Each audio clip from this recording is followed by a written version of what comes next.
السلام عليكم ورحمة الله.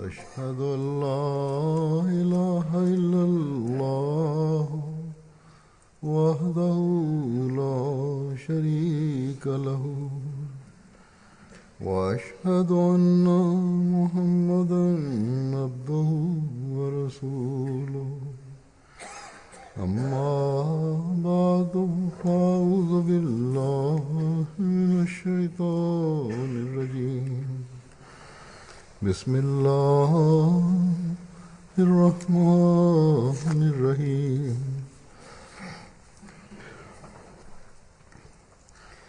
الحمد لله رب العالمين الرحمن الرحيم مالك يوم الدين إياك نعبد وإياك نستعين اهدنا الصراط المستقيم صراط الذين أنعمت عليهم غير المغضوب عليهم ولا الضالين.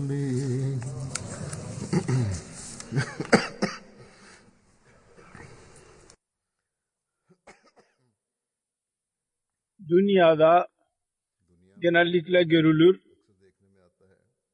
maddiyatçılık konusunda insanlar batmaktadır. Maddi malzemeleri elde etmek için bir kargaşa vardır. Bir yarış vardır sanki. Yüce Allah'ı ve dine ve Yüce Allah'a ikinci yer verilmektedir. Hatta öyle insanlar vardır dünyada ve onların sayısı daha da çoğalmaktadır. Onlar Yüce Allah'ın zatını dahi kabul etmezler. Ve dinin boş, anlamsız bir şey olduğunu zannederler. Eliyazu billah. Fakat böyle bir durumda öyle insanlar dahi vardır ki Allah-u Teala'yı aramak için Allah-u Teala'yı aramaktadırlar. Onlar Allah-u Teala'ya götüren dinini aramaktadırlar. Onlar Allah-u Teala ile alaka kurmak isterler. Gerçek dini tanımak isterler. Gerçek dini arayarak ona katılmak isterler. Onun için dua ederler. Rahatsız olurlar. Ve şüphesiz bir ızdırap ile Allah-u Teala'nın iyi insanları böyle bir çaba ederlerse, çabada olurlarsa o zaman Yüce Allah dahi onlara yol gösterir. Onlara doğru yol gösterir. Değişik yollarla onlara huzur verir ve dini anlamak için yollar açar Allah-u Teala. Onların imanlarını, yakinlerini daha da artırır. Bu çağda Yüce Allah-u Teala'ya yaklaşmak için ve onun dinini anlamak için Yüce Rabbimiz verdiği söze göre Hz. Resulullah sallallahu aleyhi ve sellem'in gerçek aşığını, sevgilisini vaat edilen Mesih ahir zaman Mehdisi olarak göndermiştir ve dedi ki dünya insanlarına gerçek arzunuz, ızdırabınız ve huzur bulmanız için, ızdırabınızın tedavisi için ve gerçek huzur bulmak için Mesih Maud Aleyhisselatü Vesselam'a biat edin. Yüce Allah-u Teala'ya yaklaşmanın yollarını elde edin. İbadetlerinizin gerçeğini anlayınız. Dualarının kabul edilişinin manzaralarını görünüz. Söylediğim gibi Yüce Rabbimiz değişik yollarla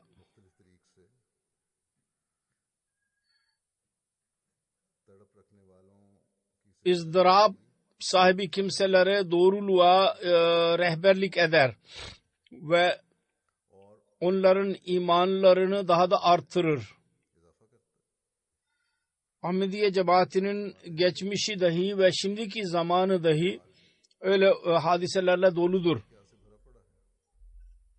Ve her geçen gün dünyanın şu yahut bu köyde, kasabada, şehirde ve ülkede öyle olaylar olmakta olur ki onlar yalnız yeni hidayet bularak Mesih Maud Aleyhisselatü Vesselam'ın cemaatine katılanların imanını artmakla kalmayıp ve onu kuvvetlendirmekle kalmayıp aksine eski doğuştan olan Ahmedilerin imanlarını tazelerler.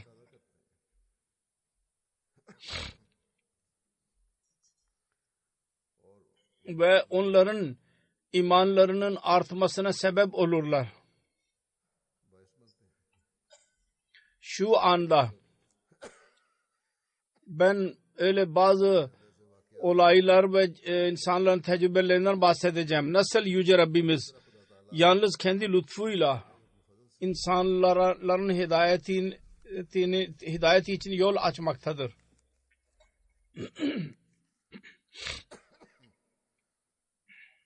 Gambiya amiri bir olaydan bahseder.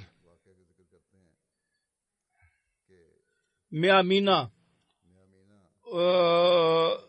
bölgesinin bir köyden Kani Fatih adlı bir bayan, 65 yaşındaki bir bayan, geçen 10 seneden beri ayağı sancısı içindeydi, hastaydı ve tedavi edilemiyordu hiçbir yerden.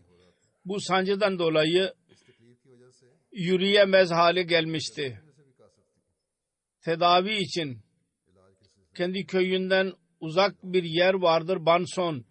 O bölgeye gitti. Orada tesadüfen MTA Müslüman Ahmediye televizyonu üzerinde benim hutbemi dinlemek kendisine nasip oldu. Kendisi köyüne geri geldiği zaman rüyada kendisine denildi ki sen televizyonda gördüğün zat var ya, onun arkasında yürümelisin. Çünkü o sana necat yolunu sana o gösterecek. Doğru yolu o sana gösterecek ve ondan sonra bu bayan biat ederek cemaate girdi. Biat eder etmez kendisi anlattı. Ayağının sancısı gitti kendiliğinden. İyileşti. Ve bundan dolayı onun imanı daha da artmış oldu ve şimdi o bütün köyde tebliğ yapar. İnsanlara anlatır. Nasıl onun sancısı Ahmediye cemaatine girmek bereketiyle yok olmuştur.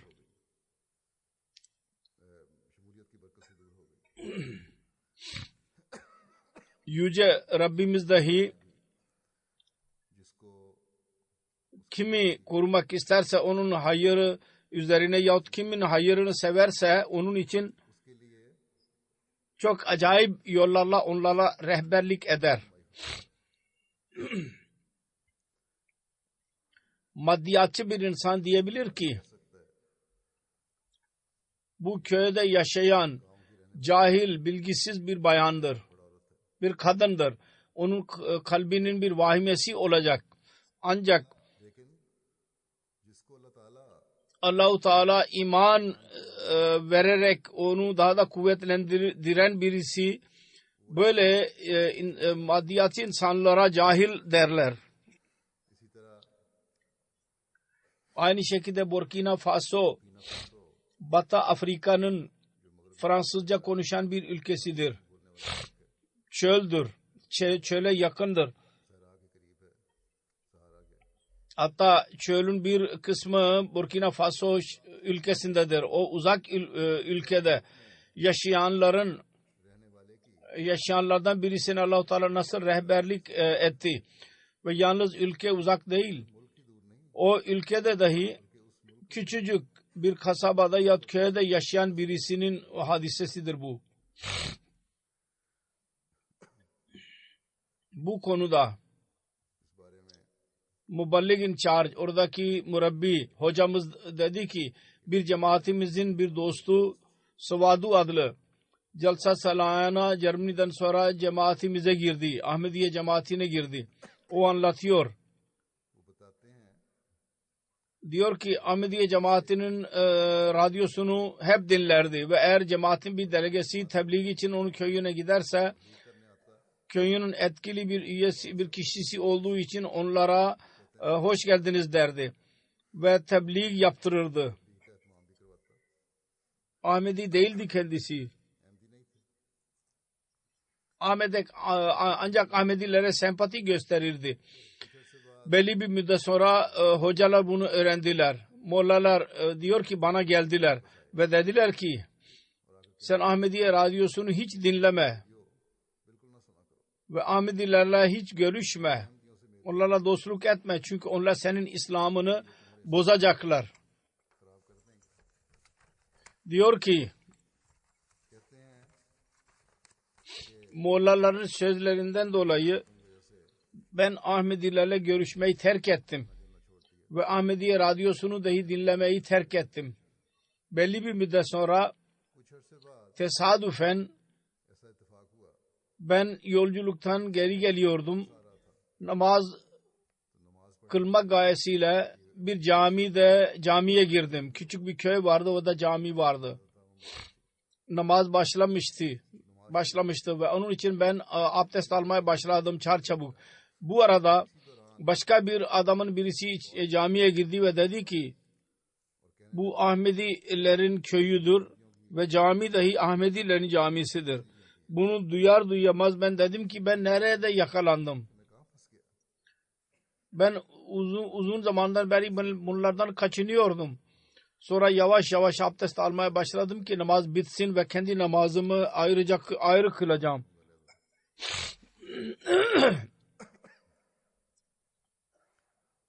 Kısacası namaz kılması gerekti orada. Yüce Allah onun hayrını bir sevmiş olacak ki mecburen bizim camimizde namaz kılması gerekti. Mecbur oldu. Diyor ki aynı gece ben rüya gördüm. Bir kalabalık vardır, büyük bir kalabalık ve ben kalabalığın içindeyim. İnsanları uzaklaştırıyorum.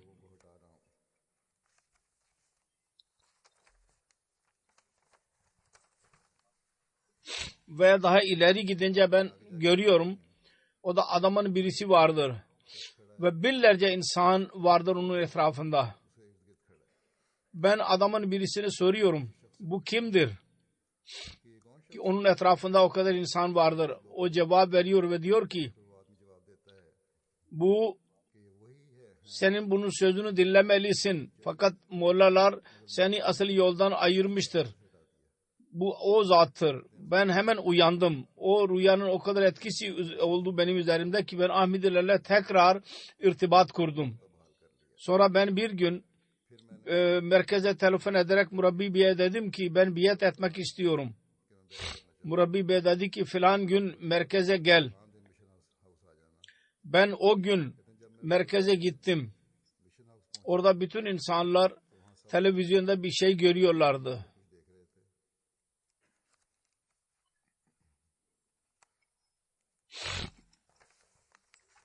Diyor ki ben dahi ilerleyerek televizyonu seyrettim. Bir de ne göreyim? O manzarayı görerek ben hayret içinde kaldım. Çünkü televizyonda aynı manzaraydı. Rüyada gördüğüm manzaramın aynısıydı. Ve sormam üzerine murabbi bana dedi ki Jalsa Salana yıllık toplantının son konuşmasıdır. Ve bizim Amirul Mu'minin halifemiz konuşma yapmaktadır. Bunun üzerine ben murabbi beye dedim ki hemen biyetimi alın. Allah adına yemin ediyorum ki aynı manzarayı ben gördüm ve bu zatı gördüm ben rüyada. Aynı şahsı gördüm. Allah Teala'nın lütfuyla şimdi o ailesiyle birlikte Ahmedi olmuştur ve köyün diğer insanlarına dahi tebliğ yapmaktadır. Böyle kişisel tecrübelerden geçmiş olan bir kimse ve Allah-u Teala'nın rehberliği kendisine nasip olduysa şüphesiz o kendi imanında daha da kuvvetlenir. Birçok insan bana mektup yazıyorlar. Biz Allah-u Teala'dan nasıl teselli bularak ve bir alamet görerek Ahmediye cemaatine girdik ve biat ettik. Bizim imanımızı hiç kimse sarsamaz. Şimdi başka bir delile de ihtiyacımız yoktur.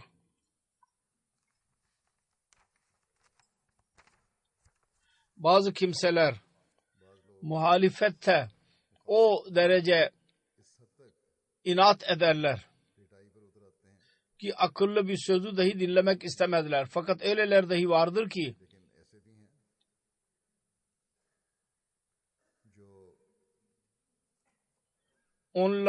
onlarda kibir yoktur, insanlık vardır bir derece onlarda yahut çok derecede insanlık vardır onlarda. Öyle insanlar ki içinde kibir yoktur ve insanlık vardır. Onlara Allah-u Teala rehberlik eder. Eğer onlar bu rehberlikten istifade ederlerse Allah-u Teala'nın lütuflarına nail olurlar. Böyle bir olay Suriye'deki bir insan ile bir zat ile karşılaştı, vatandaş ile. Önce muhalefet ediyordu. Son derece sonra gerçeği bulmak için Yüce Allah'tan rehberlik istedi, aklına geldi. Hatta kendisine bu düşünce verildi. Allah-u Teala kendisine rehber oldu. Ahmet Bey adlı bir vatandaş var Suriye'nin. Diyor ki benim alaka kurduğum insanlarla ben görüşüyordum. Benim evime dahi gelirlerdi. Ben onlarla görüşürdüm dışarıda da. Ben onların birçok sözlerine inanırdım. Ancak bütün sözlerine inanmama rağmen Vefat-ı Mesih, Hz. İsa'nın ölümü üzerinde ben takılırdım. Sebebi şuydu, ben uzun zamandan beri Hz. Mesih'in gökten ineceğini bekliyordum, ve onun ordusuna katılarak Kudüs'ü serbest bıraktırmak için benim bir arzum vardı uzun zamandan beri. Vefat-ı Mesih'in ölüm hakkında dinleyerek benim cihad düşüncelerim hepsi yok oldu. Mesih gökten inmeyecekse ben cihad nasıl yapacağım? Bir gün benim evimde bazı Ahmedi dostlar oturuyorlardı. Onlarda Kazak Bey dahi vardı. Bu arada Mesih'in ölümü meselesi açıldı. Ben dedim ki siz Ahmedilere Allah adına diyorum bundan böyle Allah aşkına benimle Hz. İsa Aleyhisselatü Vesselam'ın ölüm hakkında benimle konuşmayın benim evimde. Bunun üzerine Kazak Bey dedi ki benim dahi bir ricam vardır. Siz Yüce Allah'tan böyle bir rehberlik isteyin ve dua edin. O sana yol göstersin. Diyor ki ben onun sözünü çok sevdim. Ve aynı geceden itibaren Allah-u Teala'nın önüne secde ederek ağlayarak dua etmeye başladım. Geceleyin ben yattığım zaman rüya gördüm. Uykuda ben yüksek bir yere gidiyorum. Yolda bir yer vardır. Onun kaygan bir yer. Üzerine ayak koyar koymaz diyorum ki bu beni aşağıya derin bir yere götürecek. Bu arada adamın birisi benim omuzlarımdan tutarak kaldırıyor ve diyor ki buraya hiç gelme ve kesin bil ki İsa Aleyhisselam vefat etmiştir. Sonra o dedi ki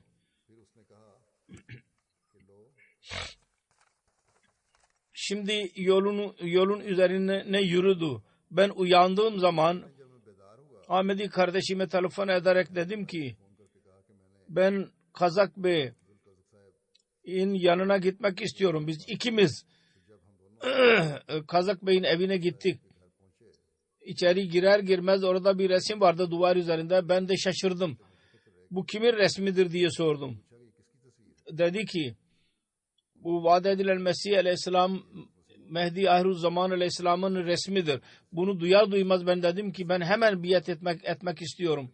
Çünkü duvar üzerindeki o resim rüyada beni omuzlardan kaldıran kaygan yerden kaldırarak dediydi ki bu Hz. İsa Aleyhisselatü Vesselam ölmüştür. Bu da aynı zatın resmiydi.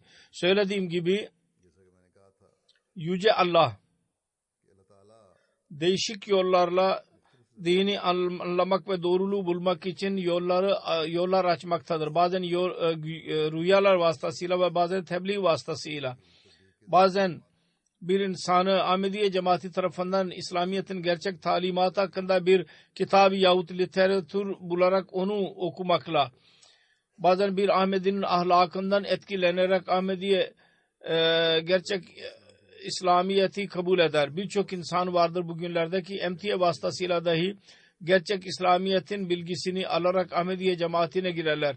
Beni'nin murabbimiz, hocamız diyor ki, bana yazdı diyor ki bir bölgenin şefi müşrik idi. Biz ona tebliğ yaptık.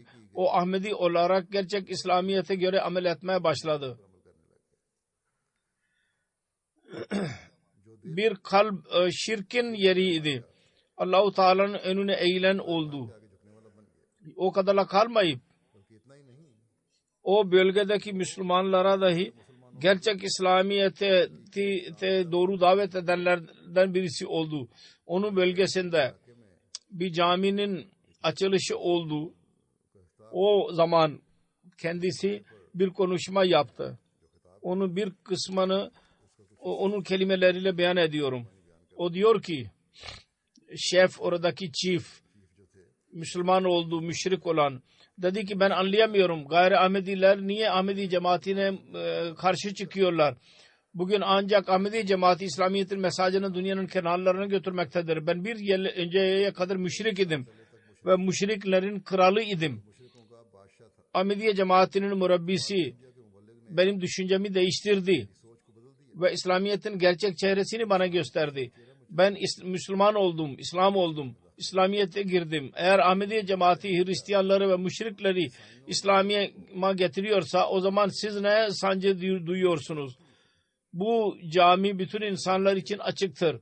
Allah-u Teala'nın ibadeti içindir. Bir Hristiyan dahi bu camiye gelirse biz ona mani olmayacağız. Sizler muhalefeti terk edin ve içeri girerek bakın. Burada yalnız sevgi, barış ve kardeşlik dersi verilecek.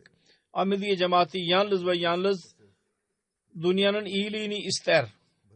Dedi ki benim kalbim istiyor ki burada camiyle birlikte bir ev kurayım, ev yapayım ve her gelene diyeyim, anlatayım ki Ahmediye cemaati ancak gerçek İslam'dır. Onların ileri sürdüğü. Bir tarafta ulemalar vardır. Onlar İslamiyet adı altında fitneyi yaratmaktadırlar. Fesad yaratmaktadırlar. Kibir doludurlar onlar. Kişisel bencilliklerinden dolayı Müslümanlardan Müslümanı öldürtüyorlar. Kanın akıtıyorlar. Diğer taraftan Yüce Allah müşriğin bir hayırını sever. Yahut ona lütfeder. Ve ona İslamiyet'in talimatına göre amel edenler için İslamiyet talimatını öğretenler ve fitneden uzak durmayı talimat için onu ayağa kaldırır. Bir müşri. Allah-u Teala'nın fiili budur. Eğer insan aciz olursa nasıl Allah-u Teala ona lütfeder. Eğer kibir de ilerlediyse 100.000'lerce namaz kılsın, dua etsin, kendisini hayır saysın, hacı saysın, fakat Allah-u Teala ona hidayet vermez. Vaat edilen Mesih Aleyhisselam'ın biyetine insanlar girerler ve gerçek İslamiyet'in tadını tadarlar. O zaman onların durumlarında ne gibi değişiklik olur? Yüce Allah onlara nasıl rehberlik eder, nasıl yol gösterir ve onlar nasıl özveride ileri adım atarlar bu konuda bir olaydan zikrederek bizim muballiğimiz yazıyor. Murabbimiz Kamerun turu esnasında bir emekli bir ordudan birisi biat ederek cemaatimize girdi. Onun Gamon kabilesiyle alakası vardır. Onun sultanı geçen sene 3 sene önce 2 yıllık olaydır. Jalsaya dahi katıldıydı oranın sultanı.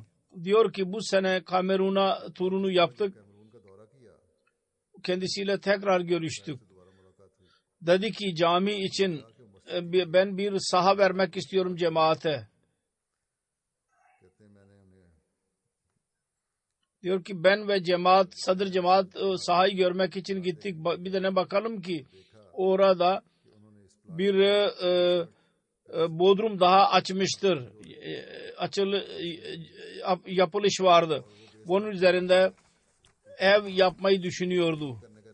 Anlattı ve dedi ki benim babam, vefat etmiş olan babam rüyada ben onu gördüm ve dedi ki sen burada kendi evini değil cami yap. Dedi ki ben karar verdim.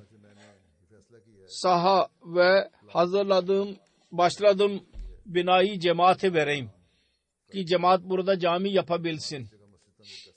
Ve çok büyük bir saha vardır. Aşağı yukarı 1000 kilometre karedir. Hepsini cemaate verdi. Orada inşallah cemaat bir cami yapacak. Sonra bir olaydan bahsediyorum. Nasıl İslamiyet'in sancısını duyan, uzak bölgede yaşayan birisinin duasını Allah-u Teala dinledi. Ve İslamiyet'in gerçek talimatı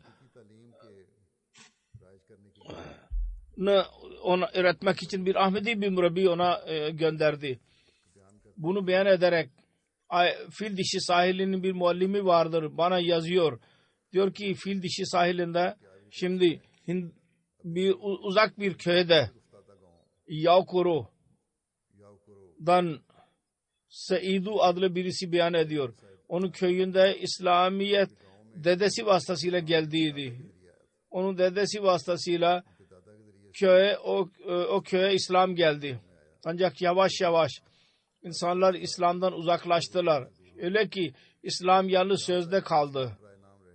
Müslümanların durumu nasıl ise diyor ki Seyyidu Bey diyor ki ben çok dua ediyordum. Ya Rabbi öyle yol göster ki insanlar İslamiyet'in asıl talimatına göre amel etsinler. Ramazanul Mübarek 2016 senesinin başında dua ederek ben gözlerim yaşlarla doldu. Çok sancılı bir şekilde dua ettim. Bundan 1-2 gün sonra Ahmediye cemaatinin hocası, murabbisi bizim köyümüze geldi ve cemaati tanıttı. Diyor ki bu benim için çok iman vericiydi bu hadise. Bizim uzak bir köyde, uzak bölgedeki bir köyde bir dai ilallah nasıl İslamiyet'in tekrar canlanmasının mesajını getirmiştir. Muballigin bu Rabbimin hocanın bu turundan sonra köyün 55 kişi cemaate girdi biat ederek. Ve cemaatin bereketiyle bugün biz Seyyid Bey diyor ki Ahmediye cemaatinin bereketiyle biz gerçek İslamiyet'in talimatına göre amel etmekteyiz. Biraz düşünün. Bir tarafta ilerlemiş ülkelerde yaşayan insanlar vardır. Dini unutarak maddi eşyalar için rahatsızdırlar. Ve diğer taraftan uzak bir köyde yaşayan bir insan vardır. Afrika'nın bir bölgesinde, onun köyüne belki asfalt yol dahi yoktur oraya giden. Dünyanın kolaylıklarından mahrumdurlar fakat bir kalbinde sancı vardır. Yüce Allah'a dua eder. Çırpınarak, İslamiyet'in talimatı burada yok olmaktadır. Birisini gönder ki o bize İslamiyet'in gerçek talimatı üzerine bizi onu öğretsin.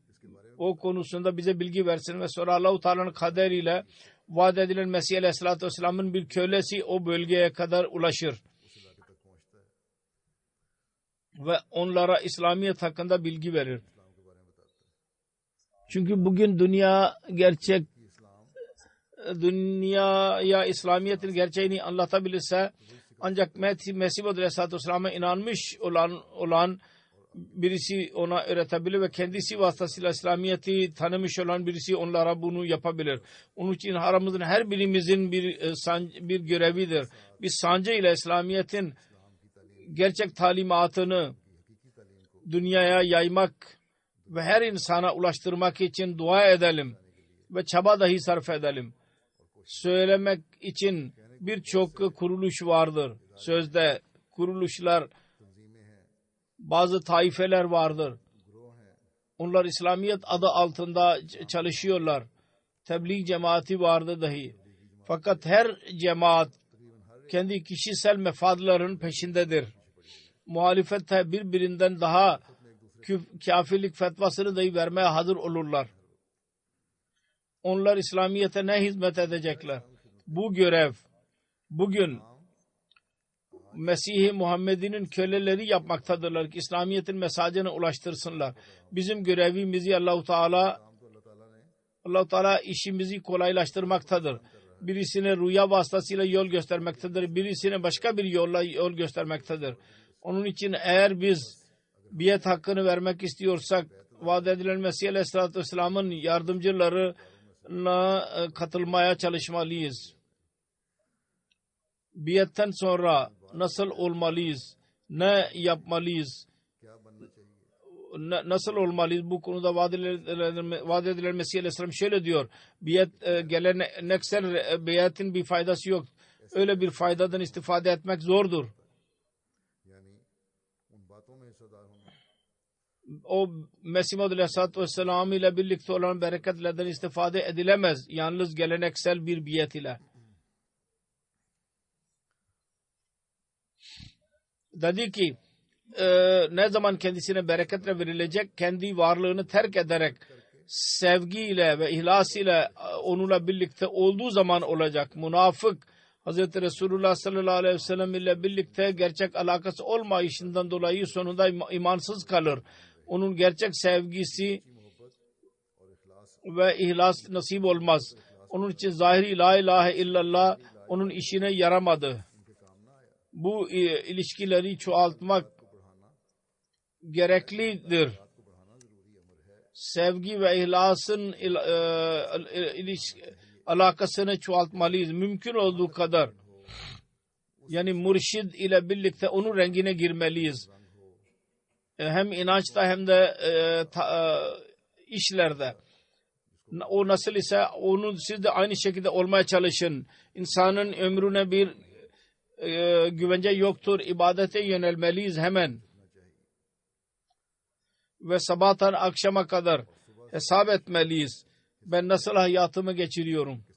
Yüce Allah yeni gelenlere dahi onların imanını daha da kuvvetlendirsin. İtikad ve inanç bakımından, amel bakımından ilerleyen olsunlar. İmanın kıvılcımı Allah-u Teala onların kalbinde yandırdıysa Ahmediye gerçek İslamiyet'i kabul ettikten sonra daha da ilerlesinler. Şeytan hiçbir zaman onları saptırmasın. Ve Allah-u Teala daima onlara sebat versin. Ve biz eskiler ve doğuştan olan Ahmediler bize dahi Allah-u Teala kendi imanlarımızı çoğaltmak için ve daima bunu yenilemek için yenilemeyi bize nasip eylesin. Amin. Allah-u Teala kendisiyle alaka kurmak konusunda da ileri adım atmamızı bize nasip etsin ve hiçbir zaman bir insan için sendelemesine bir sebep olmayalım ve daima yol gösterenlerden olalım. Biz eski Ahmediyiz, yalnız bununla memnun kalmayalım. Aksine biatin gayesini tamamlayanlardan olalım. Maddi malzemeler bizim gayemiz olmasın. Aksine Allah-u Teala'nın rızası bizim gayemiz olsun ve biz çabuk gerçek İslamiyet'i dünyaya yayıldığını ve ki dünyaya anlatabilelim ki siz dünya için zararlı gördüğünüz şey aslında sizin için ve dünya için asıl necat sebebi olan da ancak odur.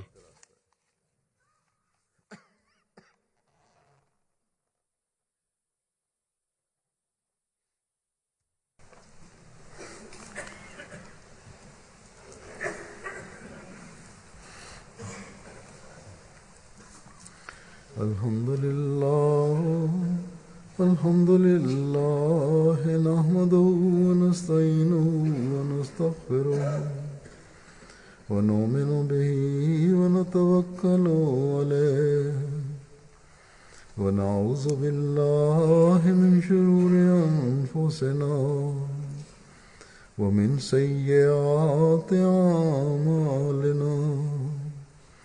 من يهده الله فلا مضل له ومن يضلل فلا هادي له ونشهد أن لا إله إلا الله ونشهد أن محمدا عبده ورسوله عباد الله رحمكم الله إن الله يأمر بالعدل والإحسان وإيتاء ذي القربى وينهى عن الفحشاء والمنكر والبغي يعظكم لعلكم تذكرون اذكروا الله يذكركم وادعوه يستجب لكم ولذكر الله أكبر.